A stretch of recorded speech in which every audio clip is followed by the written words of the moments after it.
I'm Simon Goddard. I am not Simon Goddard of X7 Trent. There is apparently somebody else who is X7 Trent who's called Simon Goddard. It isn't me. My background is Dyno Rod. Worked with Richard. He was our technical manager. I ran my own Dyno Rod business down in sunny Exeter, which is where I hail from. And I've moved on from there to become a trainer, and today I'm going to talk to you firstly about training, and then we're going to have a quick look at the NADC, and then I believe we're breaking for lunch. So I'm quite glad, because there are a couple of graphic shots on this, that we're doing this before lunch. Okay, I apologise now if I put you off your lunch. You'll just have to go hungry till first break after lunch. So, a little bit about me, then why are we training people?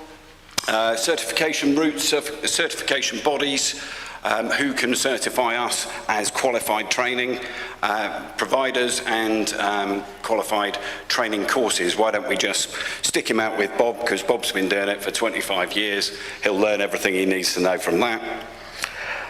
Then we look at competence. Because it's all very well training people. I train people day in, day out. I don't make them, any of them, competent. They need to take the next step. So we're going to look at that. Record keeping is part of the training, so we keep our training up to date and we don't lose the benefit of that training, and we make sure it's reconfirmed in time.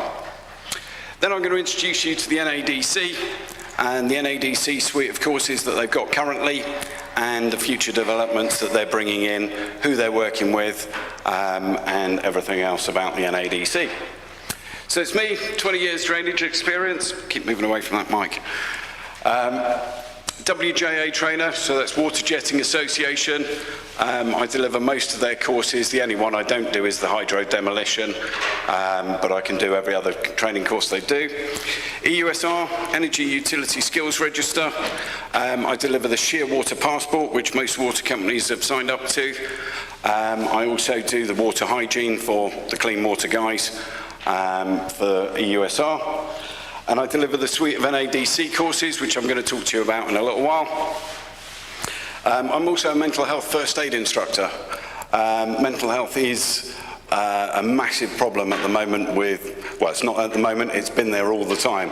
It's just coming to the forefront, and it's about promoting awareness, and actually 1 in 4 of us are going to suffer from a mental health issue at some stage, so it's nothing to be afraid of. We work in a high pressured environment, and it's trying to instill that into people so they can actually speak to their colleagues and say, you're not right at the moment, can we sit down and have a chat? And it's giving the people the confidence to open up that conversation, because before I did it, you just go, where do I start? What am I going to say to this person? I know they're not right, but where do we go from here? As well as that, I've done a bit of consultancy work to Welsh Water. I've looked at their high pressure jetting system from start to finish, just to make sure it's compliant with the WJA regulations and things like that. So that's me. So why do we train? Well, we need to train for the legal reasons. The pure regs, we must be trained and competent to use the machinery. Financial reasons, obviously. Don't want to beat you with a stick, but if we get it wrong, it's going to cost us money. And the moral reason.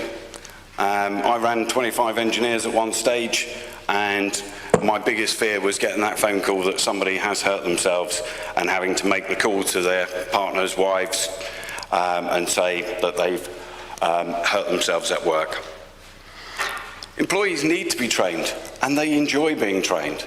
It helps for staff retention, because actually people go, that company want me to be safe and want me to do the right thing first time, as you said earlier. It's first time fix. If they know how to use the machine properly, hopefully they won't do further damage, and they will fix the problem straight away. Motivation, as I said, it's a motivational tool for staff. We're giving them, well, talk about a van pack. A van pack's probably about £100,000 worth of kit. I wouldn't give anybody £100,000 worth of kit and say, there you go for your life, see what you can do with it. You need to make sure that they understand what they're doing. A, that they don't break the kit that they're given.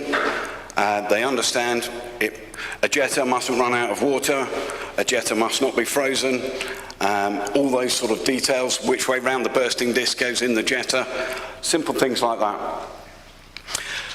Consistency across the industry. I've been doing CCTV training for the NADC, and it amazes me the amount of people that are out there that don't know what a joint displaced medium is.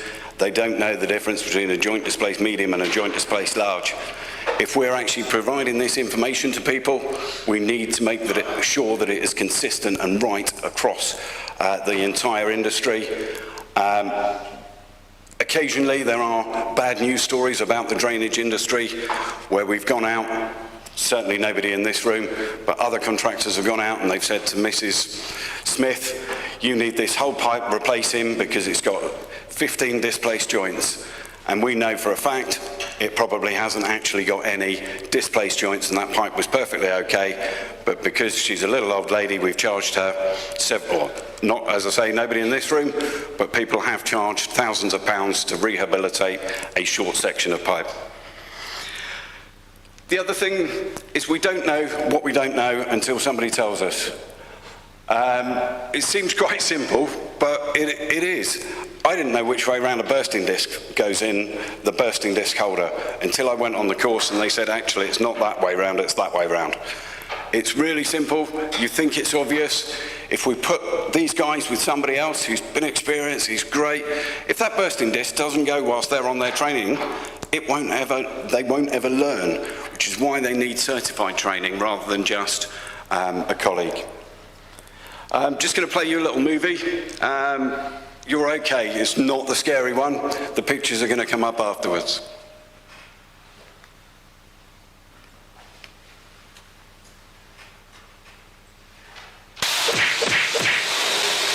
The most fun you can have for 150,000 pounds is one of these. So it's a pressure washer for 150,000 pounds sterling.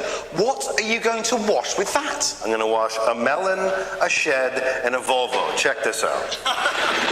This is the Karcher EcoMaster Mark III. This cleans stuff really well. Watch this.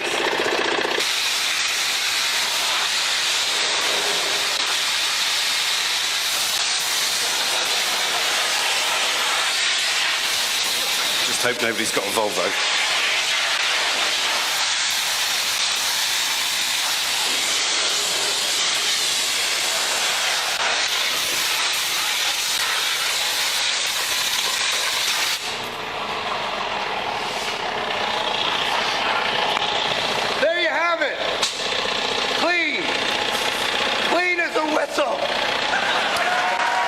Show the power of the kit that we are giving these guys.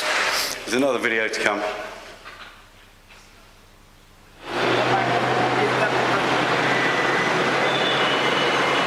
This is an alternative way of cleaning drains.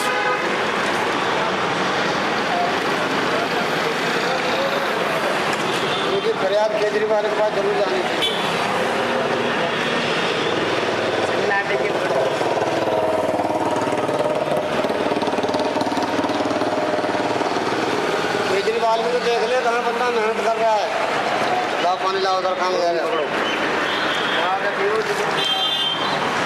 और तुम्हारे photo लेके Kejriwal Who needs jetpacks?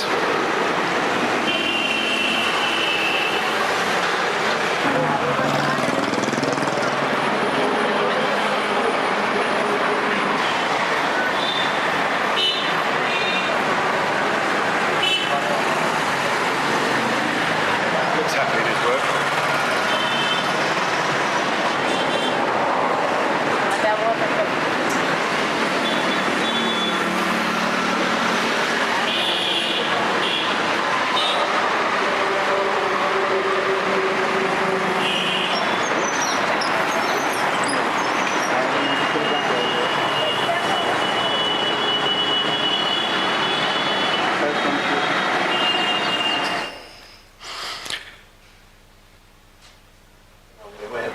put it up too. Let me see. This is the cable machines, and you'll see the difference between a high-speed machine. I don't know what to tell you. I can move back more. but- Fantastic use of PPE, as you can see.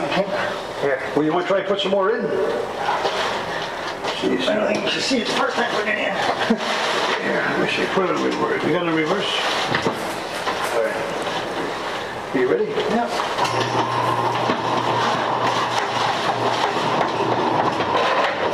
Back here. Put a neutral there. See what happens here.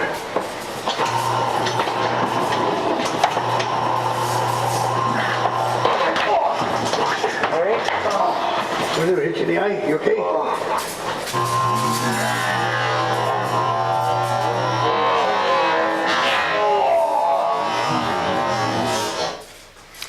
Now, up until recently, it's been absolutely standard for the WJA high-pressure jetting course. Virtually every drainage engineer out there has got it. There's probably only about 200 engineers out there who have electromechanical machine training. Personally speaking, I think it's more dangerous with electromechanical machine than it is with a high-pressure jetter, but yet we don't train them as a standard basic. Right, I apologise now. These are the kind of things I show, or we show on the course, to actually get the engineers, the grassroots guys, understanding what can happen when they are doing their job. Now, this is a lady, and she was walking by. She happened to walk past as they were high-pressure jetting in the middle of the high street, and 7 o'clock in the morning, so they were probably on full pressure trying to get the job done before the start of the working day. She happened to walk past, stone came out of the manhole, cut her just across the top of the eye. Thankfully, she was lucky and unlucky, I kind of guess. Unlucky to have been a hit in the first place, but lucky to still have the sight in her eye. Where I tell these guys they need to understand the big picture. Who else is around? What else can go wrong? The next one, this one on the left-hand side, that's where they didn't remove the nozzle, the jetting nozzle, when they were wriggling the hose back, and somebody somehow managed to turn the water on by mistake.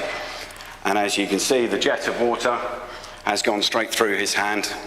And the one on the right-hand side was again completely wrong. Wearing trainers, so that's wrong for a start.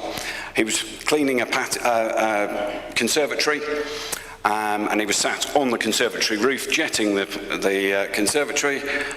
What a surprise, he slipped and cut over his foot with a 3,000 hot pressure washer. And of course, being a high-pressure water jetting injury, he then gets cut open to find where that water has gone, and that contaminated water has gone. So he cut right up to the kneecap and then cleaned out several times just to make sure it really hurt. Electromechanical machines. Okay, the one on the left here, you can see the cable has caught round his hand. I suspect he wasn't wearing the correct gloves, and that's ripped straight through his finger. The other ones are showing various injuries as a result of accidents with electromechanical machines.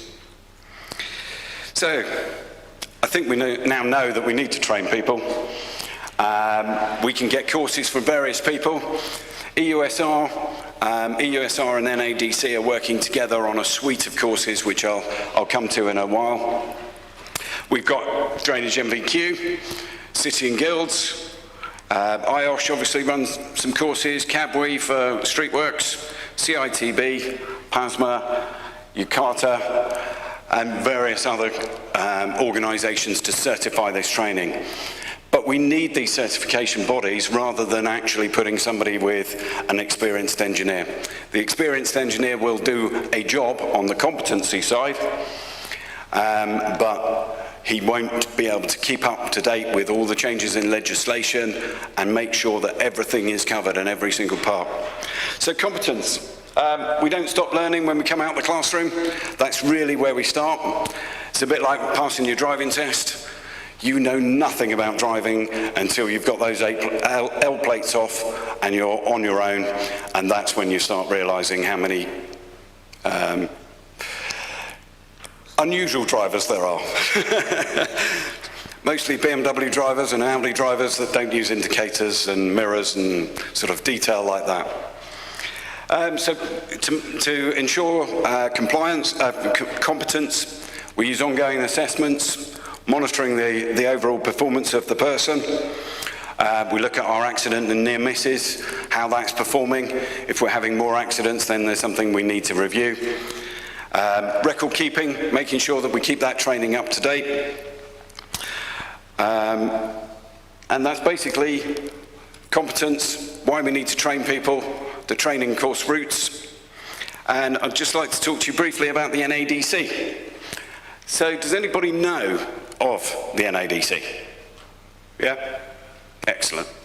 That's one good thing. That's a good start. They're working hard to try and train people and bring the standards up across the industry.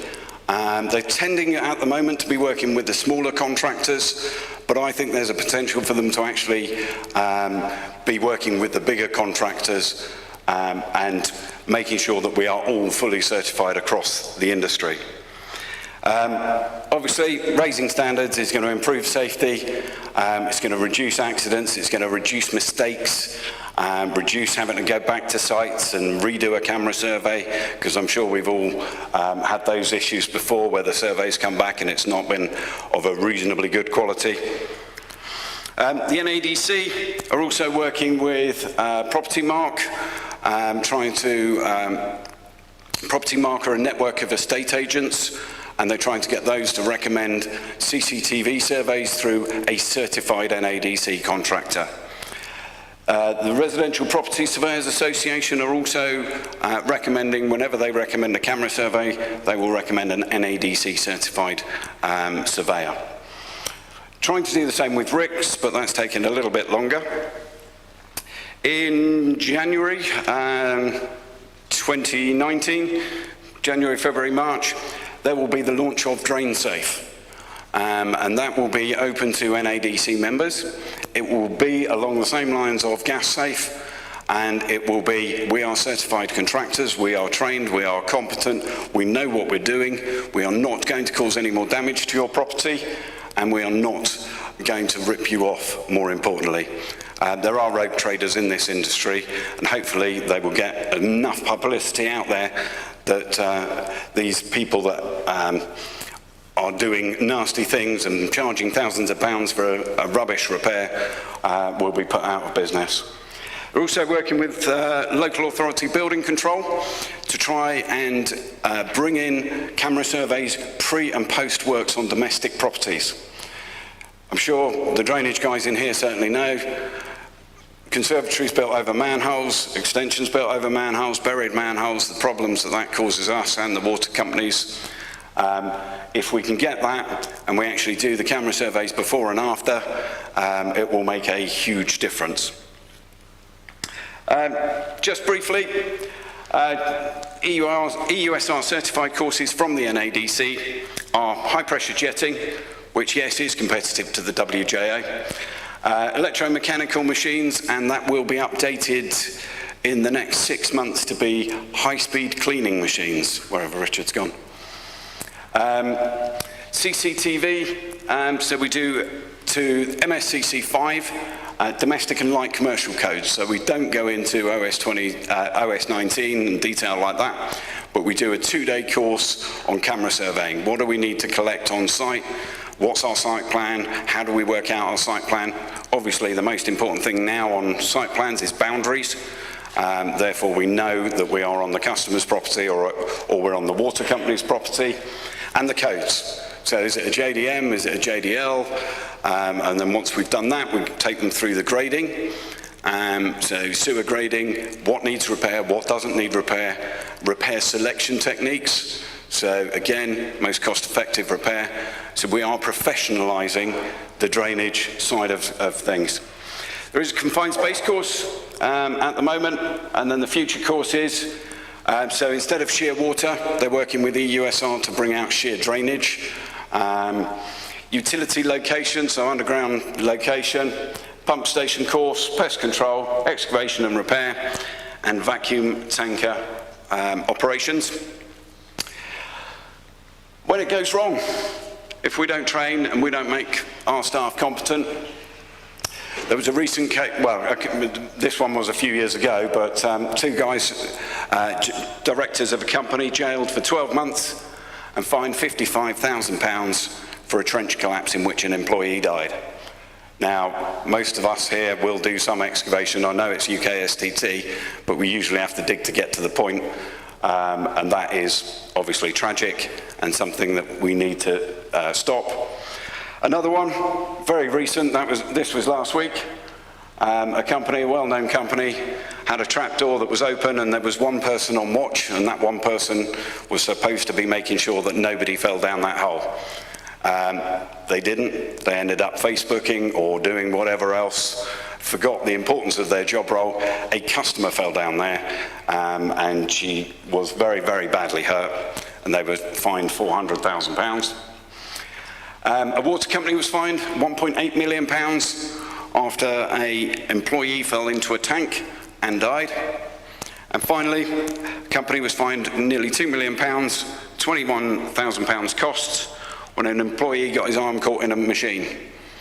Now, that could be an electromechanical machine, and they survived, but it was still fined best part of £2 million.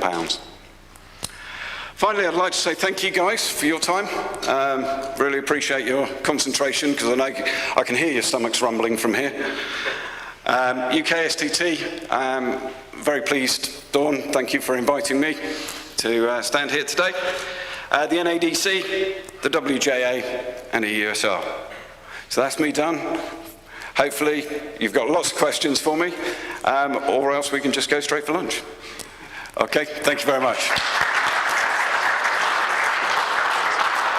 I don't know if we have got any questions. Anybody about training and about competence levels? Would you mind just going back a couple of pages to the, I was interested in the certification for the vacuum tankers.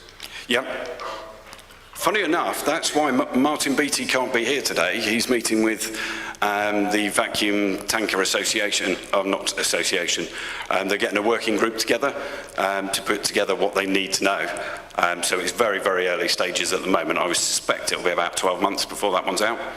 But he's working with some tanker companies down in London area to put together what it is guys need to know. Because just because you've got a Class 2 licence doesn't mean you know how to operate one. This seems to be the thing, that seems to be a sort of transfer of information. I think you've touched on it before. You know, the information on how to operate these vehicles is passed from one person to another, and You've got a Class 2, here's some keys. Oh, and there's a book of waste transfer notes, and yeah, you might need this, you might need that, and a pair of wellies, off you go, mate. Yeah. So yeah, it's a very important course, but it's not written yet, but they are working on it. Struggling with that at the moment, you know, it's kind of bringing in new guys into the industry of HGVs, but not necessarily got any experience in using the equipment. It's 300 grand's worth of kit. Yeah, exactly that. Yeah. It's a bit of a nightmare. I mean, the maintenance on those things is just huge.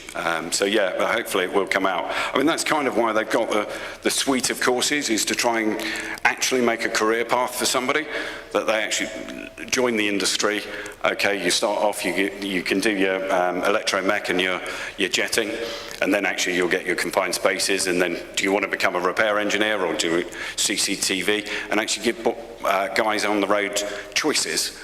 So like a modular sort of training system? Yeah, that's ultimately the aim at the longer term, yeah. Are these accredited, you know, like CCTV? There'll all be a USR, so there'll be one EUSR card and it'll have all your tickets on the back. The CCTV is written by WRC, Peter Henley. So I'm running a course next week in Manchester if you want to come.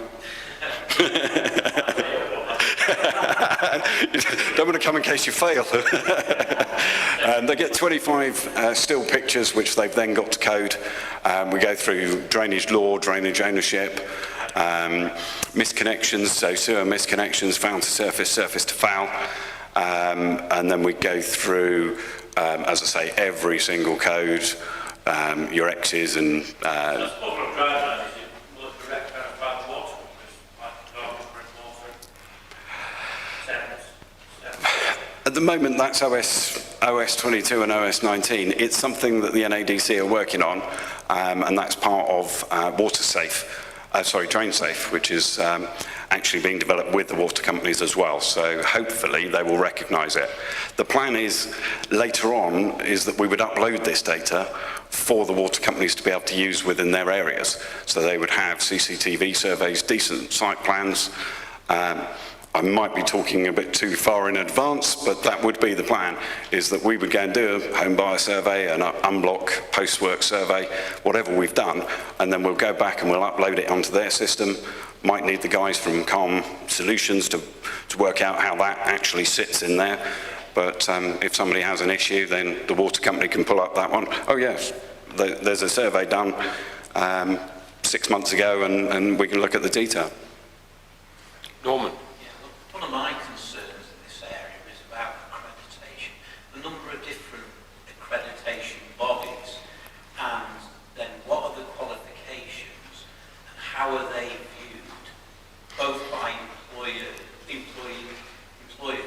and then by their clients. And is there a move to try and bring this together? We had this problem in UKSDT probably 10 years ago. Absolutely. Developing qualifications for Trenchless techniques. Well, again, that's what the USR link up with the NADC is trying to do, is actually, why is water jetting, I shouldn't say this out loud, but why is it sitting in Guild's course? They're construction. We are energy utility skills, or we are utility company, and therefore all of our qualifications should come down from that body. But that's something for people above my pay grade, I'm afraid, Norman. It's very confusing, and particularly for smaller companies who perhaps haven't got experience in this area to really understand. Yeah. Maybe that's something that the NADC should take on, perhaps do some education in that. Yeah, that's a really good idea. Thank you. I think also it's related to the end client. If they start insisting on certain levels of competence and say that that is mandatory, then you're going to get the levels of skill, and the cowboys will be knocked on the head. But that's a big discussion. We're all driving in the same. Absolutely, We absolutely. want people to go home safe. Absolutely. Yeah. Yeah. Okay. Any more questions? All right. I think Lovely. Thank you we're very going to much. have a break now, bang on time. So we're going to have an hour's break, and there's lunch served next door, and then we'll be back for the afternoon session. Thank you. Thank you.